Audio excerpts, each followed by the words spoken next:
तीसरा है असली ज्ञानी में तीसरा प्राप्त ब्रह्मलय ज्ञानी, यानी यही दोनों ज्ञानी, जीवन मुक्त ज्ञानी जिसने अभी शरीर नहीं छोड़ा है ऐसा ज्ञानी, प्रारब्ध भोगने तक शरीर धारण कर रखा है लेकिन असली ज्ञानी है ये हंस।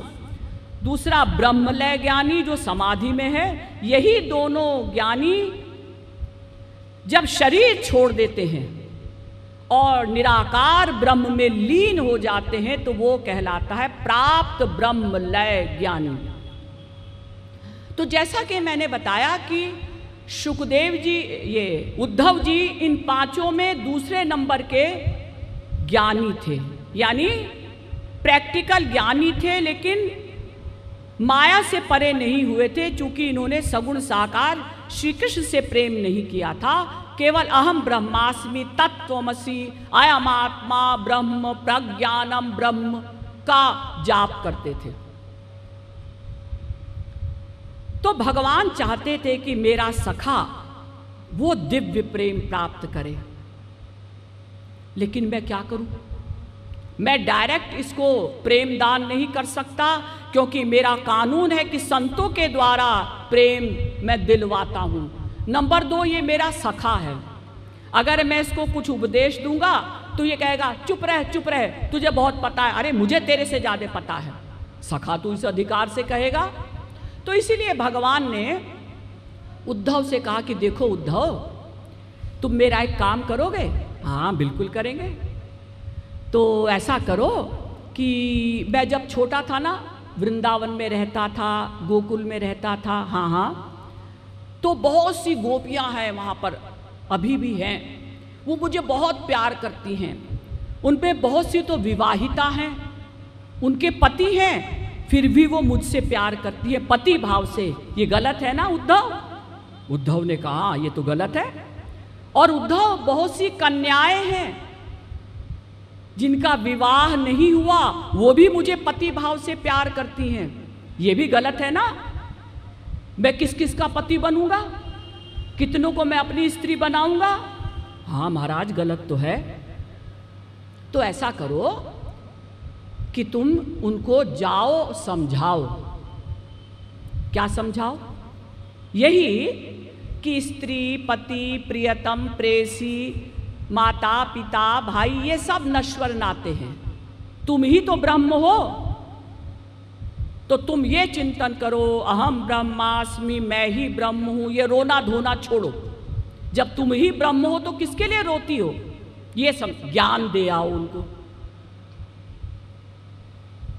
उद्धव बड़े खुश हुए, हाँ हाँ बिल्कुल दे आएंगे, तो मेरा चुटकियों का काम है, मैं 5 मिनट में उनको ज्ञान दे दूंगा, करोड़ों मेरी शिष्याएं बन जाएंगी।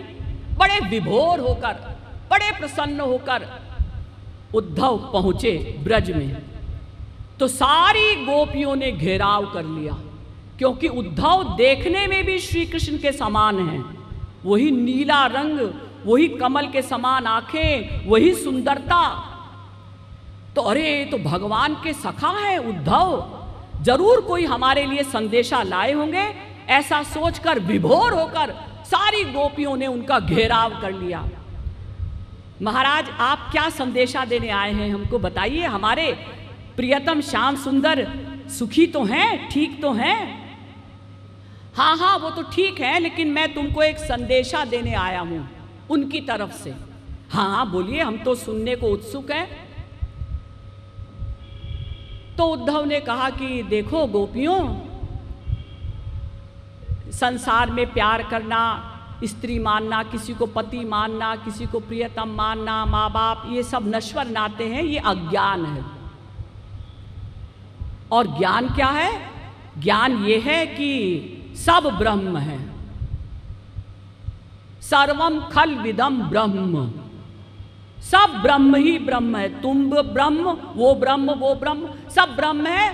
तो बस यही चिंतन करो कि सब ब्रह्म है। कौन किसकी स्त्री, कौन किसका पति, कौन किसका भाई, कौन किसका प्रियतम, कौन किसका सखा, कौन किसकी माँ, कौन किसका पिता, सब ब्रह्म ब्रह्म है। तो यही चिंतन तुम करो और यही चिंतन करके उसी में लीन हो जाओ। ये है ज्ञान।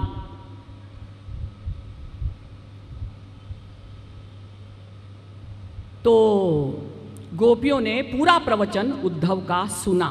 काफी देर प्रवचन दिया उन्होंने, कई घंटे। गोपियां सुनती रही नीची गर्दन करके, किसी ने डिस्टर्ब नहीं किया। व्यास के प्रति, जो व्यासपीठ पर बैठा है उसके प्रति जो श्रद्धा दिखानी चाहिए थी, दिखाई। पूरा प्रवचन सुना और फिर कहा कि उद्धव, अब जो हम संदेश दे रही हैं तुम उनको जाकर देना। उनका संदेश तो तुमने हमको सुना दिया, अब ऐसे ही कहियो कान ऊधो, यानी ऊधो ऐसे ही कहियो कान। अब हम जैसा संदेश देने जा रहे हैं उनके लिए, जिनका तुम संदेश लाए हो उनको ऐसा ही कहना। कैसा, अब ये कल बताया जाएगा। श्रीमद् सद्गुरु सरकार की जय, लाडली लाल की।